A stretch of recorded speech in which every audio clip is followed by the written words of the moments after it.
What is common between cancer and autism? Cancer और autism के बीच में समानता क्या है? समानता बहुत ही आश्चर्यजनक है। वो ये कि अगर कैंसर के पेशेंट को फीवर आ जाए तो उसका कैंसर ठीक होने लगता है, उसका ट्यूमर रिग्रेस होने लगता है, उसकी एनर्जी बढ़ने लगती है, उसकी वीकनेस घटने लगती है, एक्चुअली वो रिकवर होने लगता है। ठीक इसी प्रकार ऑटिज़म या ADHD के बच्चे को अगर फीवर आ जाता है तो उस दौरान उसके classic symptom of autism, classic symptom of ADHD वो माइल्ड होने लगते हैं, वो ठीक होने लगते हैं। ऐसा पेरेंट्स ने देखा है और ऐसा साबित भी हुआ है।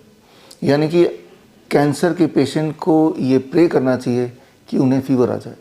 और ऐसा ही होता था 1900 से पहले, जब कैंसर के पेशेंट्स को फीवर दिलाने के लिए डॉक्टर्स अक्सर उन्हें मलेरिया के वार्ड में रख देते थे, इस उम्मीद से कि कैंसर के पेशेंट को मलेरिया हो जाएगा और मलेरिया से फीवर आएगा और कैंसर ठीक हो जाएगा। मलेरिया तो खैर छोटी बीमारी है, वो तो ठीक कर ही देंगे।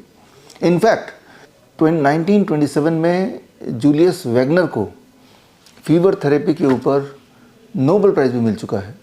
उन्होंने फीवर थेरेपी को यूज़ करके सीवियरली इल मेंटल इलनेस को ठीक किया, जिसकी वजह से नोबेल प्राइज़ मिला। तो ये एक खास कनेक्शन है, दो बीमारियां जो अलग अलग दिखने के बावजूद भी उनमें एक समानता है। इसका ठीक उल्टा कर लेते हैं। मान लो अगर फीवर को घटाने के लिए एक हेल्दी इंसान पैरासीटामोल लेता है तो क्या होता है, और अगर जब भी फीवर हो वो ये सोचता है कि मैं पैरासीटामोल से फीवर को कम कर दूंगा और ऐसा करता जाए तो क्या होगा, चांसेस है उसे कैंसर हो जाएगा। ठीक इसी प्रकार एक प्रेग्नेंट महिला अगर वो पैरासीटामोल लेगी तो क्या होगा, चांसेस है कि उसका बच्चा जो पैदा होगा वो ऑटिस्टिक बच्चा पैदा होगा। ये सारे एविडेंस बेस्ड बातें हैं जो मैं आपको बता रहा हूँ। तो आपने देखा कि अक्सर जैसा हमारी कॉमन धारणा है, जो कॉमन मिथ है कि फीवर आ गया पैरासीटामोल ले लो, यही हम सोचते हैं, जबकि इसका असर कितना ज़्यादा मैग्नीफाइड हो सकता है, कितना बुरा हो सकता है, इस बात पे किसी ने आपको कभी बताया नहीं। जबकि ये सारे प्रूवन है और इसी की वजह से सबसे ज़्यादा ऑटिज़म के बच्चे पैदा हो रहे हैं। यानी कि जब माँ के कोख में थे, माँ ने पैरासीटामोल लिया, डॉक्टर ने पैरासीटामोल दिया, as a result of that बच्चा असामान्य या आप बोल सकते हैं मेंटली इल या न्यूरो डेवलपमेंटल डिजीज़ ऑटिज़म या ADHD के साथ पैदा होता है। तो ये बहुत ही गंभीर बात है, बहुत ही इंपॉर्टेंट बात है, और ये बातें आपको डॉक्टर नहीं बताएगा। यानी कि आपको अपना डॉक्टर बनना है और आपको अपने डॉक्टर बनने का मौका आ गया है। And that is on 30th of November, यानी कि राजीव दीक्षित जयंती के दिन 11 बजे आप मुझसे जुड़िए और आप देखेंगे कि कैसे बड़ी से बड़ी दिखने वाली बीमारी आसानी से घर पे ठीक हो सकती है, बहुत ही आसानी से।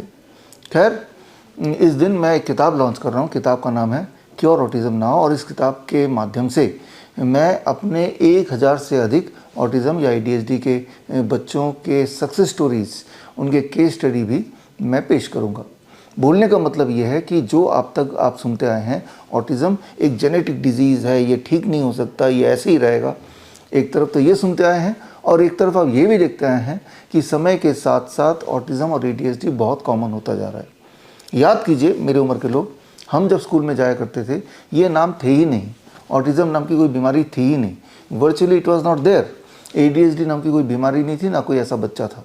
लेकिन आज की तारीख में अगर बात करें, भारत में हर 100 में से एक बच्चा ऑटिस्टिक और हर 10 में से एक बच्चा ADHD का शिकार है।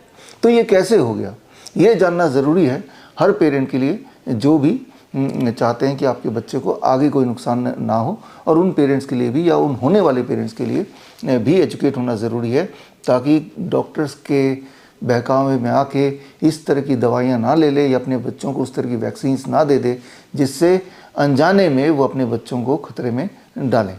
तो खैर, 30 नवंबर 2025 को सुबह 11 बजे मुझसे जुड़ने के लिए आप कनेक्ट करें विद www.coronakal.tv में, और आप देखेंगे कि बड़ी से बड़ी दिखने वाली बीमारी आसान से आसान तरीके से घर बैठे ही कैसे ठीक हो सकती है।